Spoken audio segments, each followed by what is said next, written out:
რომელიც ევროპულ საქართველოს წარმოადგენს ის ითხოვს თქვენს მისვლას პარლამენტში და პირველ რიგში ის რომ თქვენ დევნილებს ესაუბროთ და ასევე საუბარი იყო ზუგდიდის აქციაზე. მოდით დავიწყოთ ზუგდიდის აქციიდან. ეს ადამიანები ქულების გადახედვას ითხოვენ, თქვენ ალბათ იცნობთ ამ საქმეს. მე ვკითხე, იყო თუ არა ვინმე სამინისტროდან მისული და მათ თქვეს რომ დევნილთა სამინისტროს ადგილობრივი წარმომადგენელი იყო ვინმე ჩილაჩავა მანუჩარი, რომელიც რაღაც ზემოდან გვიყურებდა დამცინავი ტონითო. თქვენ რა იცით ამ აქციის შესახებ? დიახ. პირველი ჯერეთი ნაციონალებს უპასუხებ, რომ პირის ამოკერვაზე იყო ლაპარაკი და თვითონ ამოიკერონ პირი, როცა დევნილებზე ლაპარაკობენ, იმიტომ რომ არ აქვს უფლება დევნილებზე ლაპარაკონ და თუ მაინც აინტერესებთ დევნილებთან ლაპარაკი, ჩავიდენ ფოცხოვეწერში და მათ მიერ აქედან ძალად გაყრილ ადამიანებს ელაპარაკონ. როცა ლაპარაკობენ ისინი ტერიტორიული მთლიანობის აღდგენაზე, ჩავიდენ კოდორის ხეობაში, ძალად რო ჩააბარეს და ელაპარაკონ იქ დარჩენილ რამდენიმე ათეულ ოჯახს, რომელიც დღესაც იქ არის და უმძიმეს პირობებში ცხოვრობს. თან ჩავიდენ დიდი ლიახვის, პატარა ლიახვის ხეობებში, ჩავიდენ ახალგორში, ჩავიდენ ფრონეს ხეობაში და იქ თუ დახვდებათ ვინმე ქართველი მათ ელაპარაკონ და იქ ქართველები იყვნენ, სანამ სააკაშვილი მოვიდოდა და ძალად ჩააბარეს. არ აქვს უფლება რომ მორალური უფლება არ აქვს. ის მართლა ვერ აუკერავთ და მართლა არ ვაპირებ ახლა რომ ნემსით დაძაფით მივადგე მათ. არ აქვს მორალური უფლება. გამოდიოდა სააკაშვილი და ამბობდა დიდი საქმე, რამდენიმე ქვიანი მდელო დაუკარგეთ და ქვაღორღიანი ადგილი. სამაგიეროდ სოფლიოს ვაჩვენეთ რომ რუსეთი აგრესორიაო და ჩავიდეს და დაელაპარაკეს იმ დევნილებს, რომლებსაც მართლა უმძიმესი პირობები აქვს დღეს და მან შეუქმნა ეს პირობები და გააჩერდნენ. და როდესაც მე ვიბრძოდი აფხაზეთში, ეს კგბ-ს ჯარებში მსახურობდა კიევში და ეგეც კარგად გვახსოვს, მათი ლიდერი და ბელადი უკვე თვითონ უწოდებენ ბელადს. რაც შეეხება ზუგდიდის თემას. ანუ ამ პოლიტიკური ეს თქვენი ოპონენტები არიან, ხალხმა აირჩია ეს პოლიტიკური ძალა მათ შორის, ისინი მთავარ ოპოზიციას წარმოადგენენ და თქვენ ამ პოლიტიკური ძალისგან პრეტენზიებს არ იხებთ როგორც ჩანს და არც ალბათ მათ დაბარებულზე აპირებთ პარლამენტში მისვლას? პარლამენტში მისვლა არის კანონით განსაზღვრული და მოიქცევ ისე როგორც კანონით არის განსაზღვრული, სხვა არაფერი. დანარჩენი უბრალოდ ხვენოდეთ, როცა დევნილ სიტყვას ახსენებენ.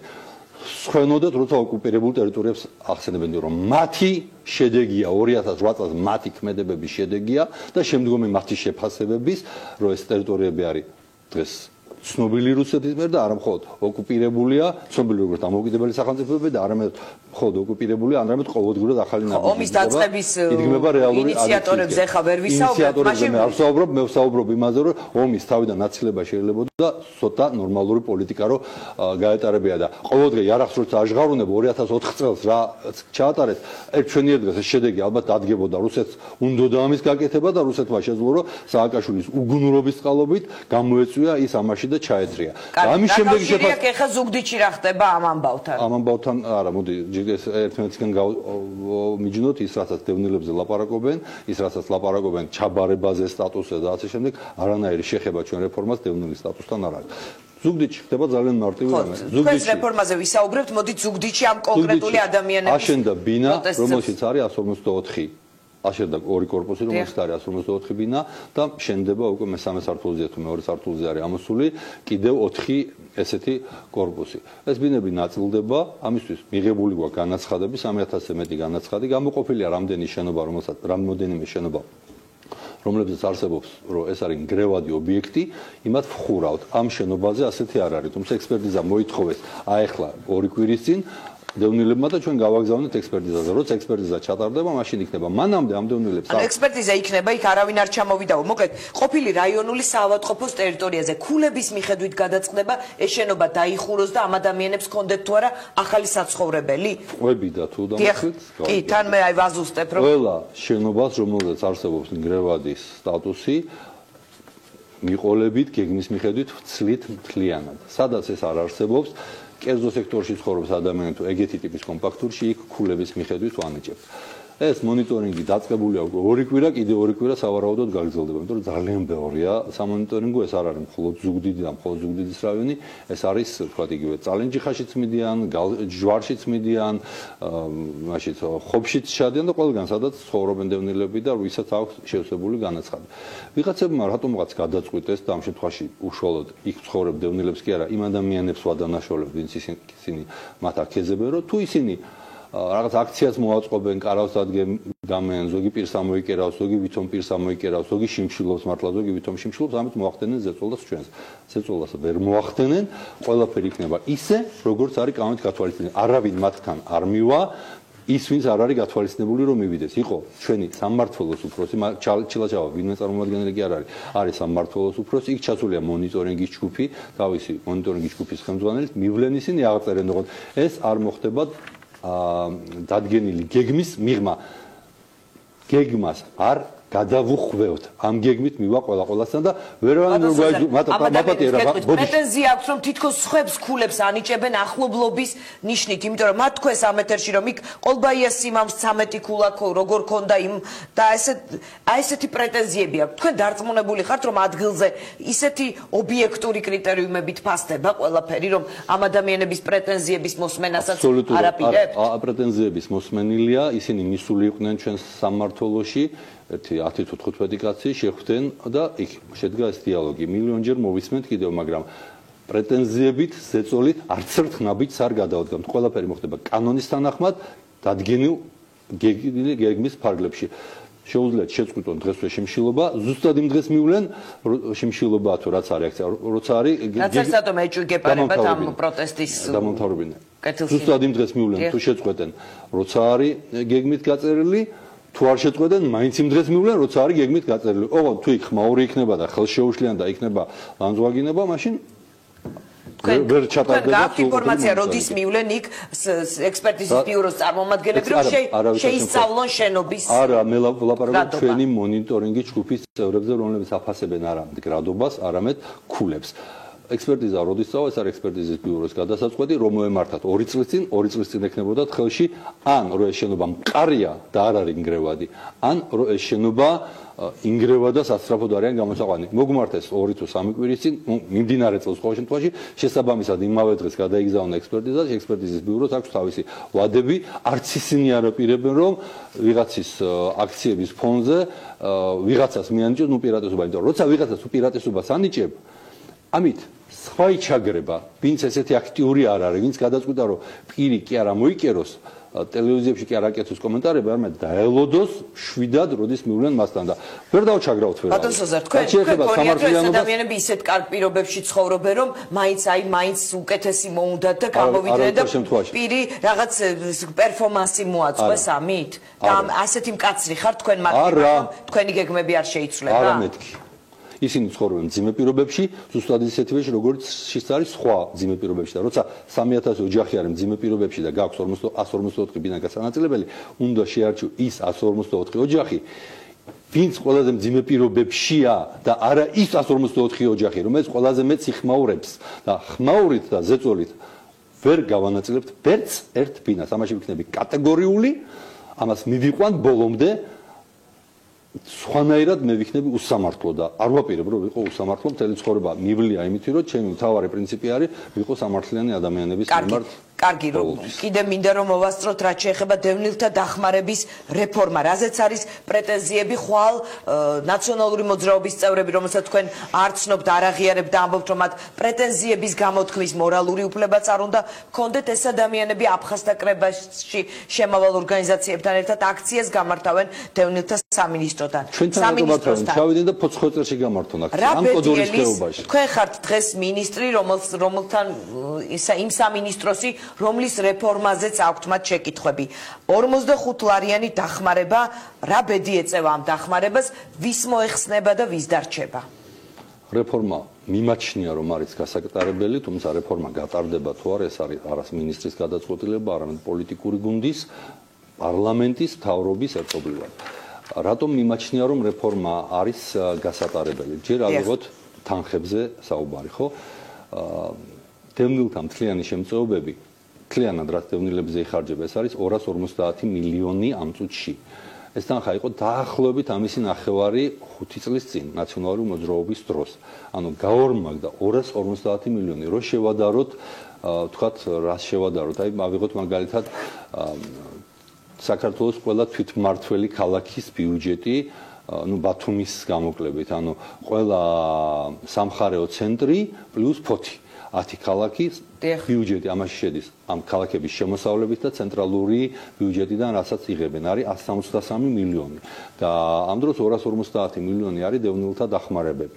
ეს ბევრია თუ ცოტა, რა თქმა უნდა ცოტაა და არ არის საკმარისი, მაგრამ ისევ ვიმეორებ ეს ორჯერ მეტია ვიდრე იყო თქვა იგივე წინა ხელისუფლების პერიოდში. მაგრამ ამ ცოტასიც კი გამოყენება ეფექტურად შეიძლება და გაცილებით უფრო წინ ვიქნებოდით, უფრო ეფექტური დახმარების სისტემა რომ გქონდეს. დღეს ეს არის ხო, რაშია ეს ეფექტიანობა, რაში იქნება თქვენი პროექტის მიხედვით, რომელსაც საიდუმლო დოკუმენტს უწოდებენ სხვათა შორის. მე მაქვს მოტანილი, არ გაჩვენებთ ახლა ერთი კონკრეტული ბიზნესმენი, მილიონერი, რომლის შვილი იღებს 45 ლარს, თვითონ არ იღებს, იმიტომ რომ აქვს შემოსავალი და მეუღლესაც აქვს გაფორმებული რაღაც ხელფასი და შვილი იღებს 45 ლარს. ასეთების ამოყრა შემიძლია ძალიან ბევრის, მაგრამ ეხლა დავიცვათ კონფიდენციალობის უფლება, პირადი ცხოვრების ხელშეუხებლობის უფლება, არ გავამჟღავნებ, მაგრამ ეს ადამიანი იღებს ამ 45 ლარს. მიმაჩნია რომ არ უნდა იღებდეს. მე მგონი თქვენც დამეხმარებით. ჩვენი მიზანი არის რომ ეს იყოს უფრო ეფექტური. თუმცა სანამ გადავა რეფორმაზე რას ნიშნავს საიდუმლო? საიდუმლო ნიშნავს, რომ 2003 წლიდან მოყოლებული საერთაშორისო ორგანიზაციები და არასამთავრობო ორგანიზაციები კატეგორიულად ითხოვენ ხელისუფლებისგან, რომ გაატაროს რეფორმა, რაც ნიშნავს სტატუსიდან საჭიროებაზე დაფუძნებულ დახმარებაზე გადასვლას. ეს ნიშნავს, რომ დევნილის სტატუსს უნდა იღებდეს არა დევნილი დახმარებას უნდა იღებდეს არა იმიტომ რომ მას აქვს დევნილი სტატუსი, არამედ იმიტომ რომ უჭირს, ან არ უნდა იღებდეს. საერთაშორისო რეკომენდაცია იყო ასეთი? ყველა საერთაშორისო და არასამთავრობო ორგანიზაციის რეკომენდაცია არის ასეთი. მე როცა მინისტრი გავხდი, იყო ძალიან კატეგორიული მოთხოვნა, აი ჩხუბზე გადადიოდნენ არასამთავრობო ორგანიზაციები, სამეთვალყურე საბჭოები გვაქვს იქ, რომ პოლიტიკური ნება არა გაქვს და ამას არ აკეთებთ. გავიდა პერიოდი, შევისწავლეთ ვითარება და დიახ, დავრწმუნდით, რომ ეს რეფორმა არის გასატარებელი. აი თუნდაც აი ამ ადამიანის შვილის გამო. მილიონერი დევნილი ალბათ ერთი იქნება ან ორი იქნება. რა სქემას აპირებთ, რა სქემით ამუშავებას, რომ ვიღაცები არ დაჩაგროთ და სამართლიანი პრინციპი იყოს. იმიტომ რომ საუბარია რომ 1200 ლარზე მეტი ვისაც აქვს ის არ იღებდაოთ და ახალი ჩანაწერით 165 ლარი ვისაც აქვს შემოსავალიო ის არ მიიღებს ამ შემწეობასო, აი იმ პარტიამ თქვენ რომ არ გიყვართ თქვა ეს. ის პარტია რო არ უყვარს საქართველოს მოსახლეობას, იმიტომ გაუშვა მიუსავლელს. ნაწილს ყვარებია დავწმუნდით. ჩანს კი ხდება ხოლმე თავის დროზე ჰიტლერმაც ხალხის სიყვარულით გაიმარჯვა და დღემდე დარჩა თაყვანისმცემლები ისევე როგორც სტალინს. მაგრამ რას ვიზამთ? რატომ პირველი საიდუმლოებას რაც შეეხება 2003 წლიდან მოყოლებული არის ეს მოთხოვნა, გასული წლის ნოემბრიდან მოყოლებული დაიწყეთ მუშაობა გაანალიზება ვითარების. ამ ვითარების გაანალიზებაში მე ერთ-ორჯერ ვარ დასწრებული ალბათ ამ შეხვედრებს, კვირაში ორჯერ შეხვედრები იმართებოდა, აქ ესწრებოდნენ არასამთავრობო ორგანიზაციების წარმომადგენლები, საერთაშორისო ორგანიზაციების წარმომადგენლები. ალბათ ერთი 50 ადამიანი მონაწილეობდა და არასამთავრობო ორგანიზაციების აბსოლუტური უმრავლესობა არის დევნილთა საზოგადოების წარმომადგენლები. ზოგი მოწინააღმდეგე იყო, ზოგი მომხრე. იდეას ყველა ეთანხმება უბრალოდ, მაგრამ სხვადასხვა მოდელების. ახლა მოდელებს რაც შეეხება, როცა ლაპარაკია რომ აი პრინციპი რაში არ გვინდა რომ დრო არ გვაქვს ყველას უნდა შეუწყდეს, ვინც აფხაზეთში არ არის დაბადებული. ეს არის კატეგორიული მოთხოვნა დევნილთა საკითხებში გაეროს სპეცმომხსენებლის, აგერ არის დევნილის სტატუსი გადადის ერთი თაობიდან მეორეზე და ეს უნდა იყოს თანხმდროში საერთაშორისო სტანდარტებთან, ანუ ეს არ უნდა იყოს. მე ამაზე პასუხი მაქვს წერილობითი გაგზავნილი, ამას კატეგორიულად არ ვეთანხმები და ეს არ მოხდება.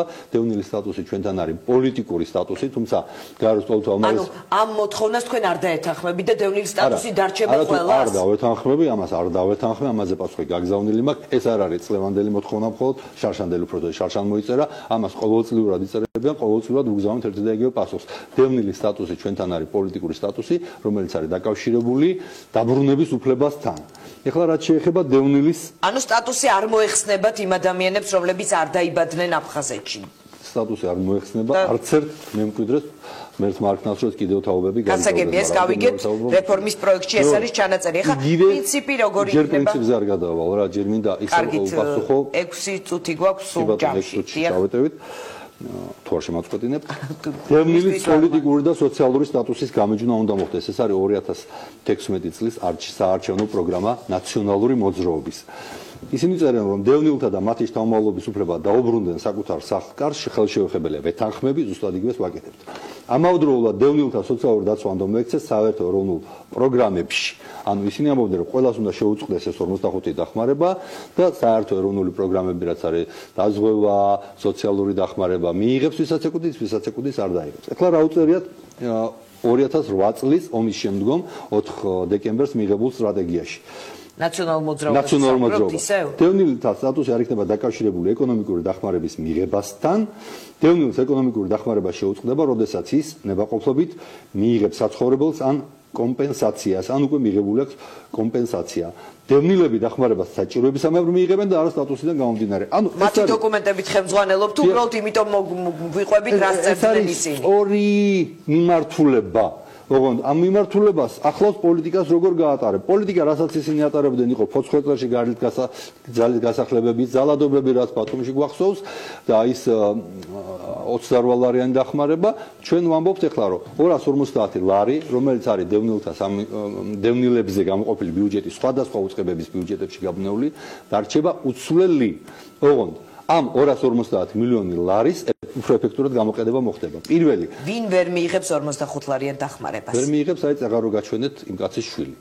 ხო, მაგრამ ეს იმ კაცის შვილი, ხომ გეუბნებით მილიონერი დევნილი, ალბათ ორი კაცია სულ.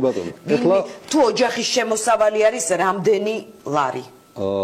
ლარზე არ ვაპირებთ, რომ ეს იყოს დაფუძნებული. ეხლა ჩემი ხედვა რა არის, ოღონდ ეს ხედვა ჯერ ისევ ვიმეორებ ამის განხილვა მიდის არასამთავრობო ორგანიზაციებში, საბოლოოდ წავალ მთავრობაზე, პარლამენტში. რაც მიიღებენ არ, ჩემი ხედვა რა არის? დევნილს, რომელმაც მიიღო სახლი, თქვათ თბილისში, ზღვაზე ან აგე ვაგზალზე, ქალაქის ცენტრში. თუ ის არის სოციალური დაუცველი, მიიღებს სოციალურ დაუცველს როგორც სხვა თბილისელი ან სხვა ქუთაისელი, თუ არ არის სოციალურად დაუცველი, მას მოიხსნება ეს ინტეგრაცია უნდა მოხდეს. დევნილს, რომელსაც არ მიუღია ჯერ საცხოვრებელი სახლი. თუ ის არის სოციალურად დაუცველი, ისე ვთქვათ 57000 ქულაზე დაბალი აქვს ან 65000 ქულაზე დაბალი აქვს, ამის დათვლაში უკვე ჯანდაცვის სამინისტრო უნდა დაგვეხმაროს. ამ შემთხვევაში მას არა მხოლოდ უნარჩუნდება, არამედ უორმაგდება დახმარება. ანუ ვისაც უჭირს ის მიიღებს უფრო მეტს.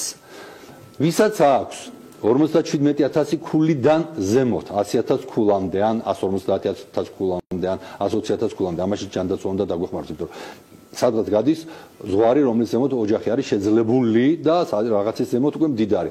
აი, შეძლებულ ოჯახებს არ უნდა მიეცეთ დანარჩენებს 57000-დან, თქვათ 100000-მდე პირობითად ვამბობ 100000. შეუნარჩუნდებათ 45 ლარი. დანარჩენებს მოეხსნებათ და ვისაც მოეხსნება იმათ ხარჯზე, პირველი გაჭირვებული დევნილები მიიღებენ გაორმაგებულს და მეორე ჩვენ გვექნება შანსი გავზარდოთ დევნილებისთვის სახლების მშენებლობა. 13000-მა დევნილმა 13500-მა დევნილმა მიიღო დაკანონებაში ფართი, მას შემდეგ რაც ჩვენ მოვედით ხელისუფლებაში 4 წლის განმავლობაში. მათ შორის 8500-მა მიიღო იმაში ახალი საცხოვრებელი სახლი, სრულიად ახალი. მაშინ როცა მანამდე 20 წლის განმავლობაში შევარდნაძე სააკაშვილის ხელისუფლება მე არ გამირჩევი ერთმანეთისგან, იმიტომ რომ შევარდნაძის უმრავლესობის ლიდერი იყო სააკაშვილი და მისი გუნდის წევრები არიან ყველანი, ხო? მთლიანად იმ ორი პრეზიდენტის 20 წლიანი მმართველობის განმავლობაში სულ 22000-მა დევნილმა მიიღო ბინა, მაპატია რა დავამთავრე. აი 65 ლარი საიდან გაჩნდა მაშინ? ამოს გეტყვი. ამ იმაში, ამ 22000-ში შედის რუსეთთან მეორე ომის შემდეგ ის კოტეჯები რო აშენეს ან კომპენსაციები მისცეს ისიც, ამაში შედის ბათუმიდან რო გამოყარეს და ძალად კომპენსაციები მისცეს ისიც და ამაში შედის 2012 წელს რომ ძალად დაუკანონეს ვიღაცებს 5 კვადრატულ მეტრზე რო 5 კაცი არის მიწერილი და დღეს რო დაკანონებულად იცვლება და მე რო შეცვლის უფლება არ მაქვს სასამართლო თუ არ ჩარევა. აი ესენიც შედის და ვინც მართლა მიიღო ბინა ესენიც შედის. რაც შეეხება 65 ლარს, აი როგორც იყო რომ დევნილთა საკითხებში გაეროს სპეცმოხსენებელი ითხოვს რომ სტატუსი მოუხსენი ყველას ვინც არ არის დაბადებული აფხაზეთში და ოსეთში და ჩვენ ამას არ ვეთანხმებით, ესე არსებობდა ერთ-ერთი ვარიანტი შემოთავაზებული რომ თქვათ 165 უკაცრავად 1250 ლარი კი არ იყოს, არამედ იყოს ოჯახის რა ქვია იმას სოციალური შემწეობა კი არა საარსებო მინიმუმი. საარსებო ოჯახში თუ არის, თქვათ 5 წევრი, 5 გავამრავლოთ 165-ზე, ამაზე გავიდეს ვარი. არც ეს არ არის გაზიარებული ჩემს მიერ. და ასეთი წინადადებები იყო არაერთი და ორი, არამედ 10 და 15. ეს დოკუმენტი უკვე მზად არის, რა ტრაექტორიას გაივლის, რომ უფრო მეტად შეგვეძლოს მასზე მსჯელობა. დოკუმენტი, რომელიც არის საანალიზო და რომელსაც თვითონაც როგორც ჩანს აფრიალებენ, რომელიც ჩვენ დაურიგეთ ღია და არასამთავრობოების არის სადღაც 100 გვერდიანი, საკმაოდ დიდი დოკუმენტია და დოკუმენტი, რომელშიც რეფორმის საბოლოო ფორმულირებაზე მივდივართ, ეს არის დაახლოებით ალბათ 5-7 გვერდიანი დოკუმენტი. რაღაც მონახაზი მზად არის, თუმცა ისევ და ისევ მე მქონდა უკვე შეხვედრა აფხაზეთის ლეგიტიმური სტრუქტურების ხელმძღვანელებთან, არასამთავრობოებთან, რომლებიც მათ მოიყვანეს, მათთან მქონდა შეხვედრა, ამ დღეებში კიდე რამდენიმე შეხვედრა განხილვები იქნება და როცა ჩამოყალიბდებით საბოლოო მოდელზე, მერე შევა მთავრობაში და მერე დაიწყება ის გზა, რაც არის ჩვეულებრივი პარლამენტისკენ მიმავალი გზა. ოღონდ ის რომ ეს პარლამენტში შევა თუ პარლამენტი გაიზიარებს, პარლამენტი მიიღებს ჩვენს ხედვას, რომ ეს 250 მილიონი უფრო ეფექტურად უნდა დავხარჯოთ, ამ შემთხვევაშიც კი ის დაუყოვნებლივ კი არ შევა ძალაში, არამედ ვადა დაითქმება. ეს ვადა დაითქმება იმის მიხედვით, რა მოდელზე შევთანხმდებით და ამ მოდელის განხორციელებისთვის რამდენი დრო სჭირდება ჯანდაცვისა და სოციალური უზრუნველყოფის სამინისტროს, იმიტომ რომ მათზე წამოვა დიდი ტვირთი, როგორ დათვალონ ის ოჯახები, რომლებიც აქამდე არ დაუკვირდათ. ამას სჭირდება თვეები და შეიძლება წელიც. ხვალ აქცია იქნება თქვენ სამინისტროსთან, თქვენ როგორც მივხვდი, ძალიან მკაცრი და კატეგორიული ხართ და თქვენი გეგმების გადახედვას იმის მიხედვით, ვინ სად რა ტიპის აქციას გამართავს, არ აპირებთ რომ განსაკუთრებით არ ვაპირებ, როცა ეს ეხება ნაციონალების აქციებს, ან მაშინ როცა ან აქციის მონაწილეთა მიზანია, რომ ისინი ჩავაყენოთ პრივილეგირებულ მდგომარეობაში სხვებთან შედარებით. მე არავის პრივილეგირებულ მდგომარეობაში ჩაყენებასთან არ მაქვს პრობლემა, ამით რომ სხვა არ ზარალდებოდეს და სხვა დაზარალდება, ამიტომ ვერავის აქციის მიხედვით ვერ მივიღებ გადაწყვეტილებას. დიდი მადლობა სოზარ სუბარს, იმედია ჩვენმა მაყურებელმა, პირველ რიგში დაინტერესებულმა მაყურებელმა მიიღო მისთვის საინტერესო ინფორმაცია. დღეს